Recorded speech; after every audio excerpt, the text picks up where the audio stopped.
সকলকে স্বাগতম জানাচ্ছি মুক্তাগাছার ইতিহাস মিডিয়া ইউটিউব চ্যানেলে। মুক্তাগাছা ইতিহাস মিডিয়া ইউটিউব চ্যানেলে আজ আমরা তুলে ধরব মুক্তাগাছা উপজেলার ১ নং দুল্লা ইউনিয়ন পরিষদের চেয়ারম্যানদের ইতিহাস।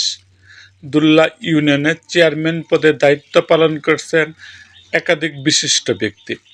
ইতিহাস ঘেঁটে জানা যায়, দুল্লা ইউনিয়ন পরিষদের চেয়ারম্যান হিসেবে সর্বপ্রথম দায়িত্ব পালন করেন মানউল্লাহ সরকার, যিনি ১৯০১ সাল থেকে ১৯২১ সাল পর্যন্ত দায়িত্বে ছিলেন।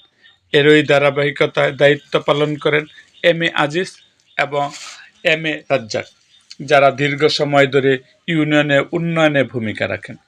পরবর্তীতে মোহাম্মদ হায়দর রেজা আনাম একাধিকবার চেয়ারম্যান হিসেবে নির্বাচিত হন, যা এই ইউনিয়নের রাজনৈতিক ইতিহাসে একটি উল্লেখযোগ্য ঘটনা।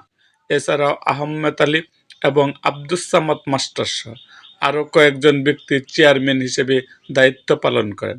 সর্বশেষ সময়ে মোহাম্মদ হুসেন আলী চেয়ারম্যান হিসেবে দায়িত্ব পালন করেছেন এবং স্থানীয় উন্নয়নে যুক্ত ছিলেন। এরকম আরও ভিডিও পেতে এবং রাজনৈতিক অঙ্গনের নানা ঘটনা ও ইতিহাস জানতে আমাদের মুক্তাগাছার ইতিহাস মিডিয়া ইউটিউব চ্যানেলটিকে সাবস্ক্রাইব করুন এবং পাশে থাকা বেল আইকনটি বাজিয়ে দিন।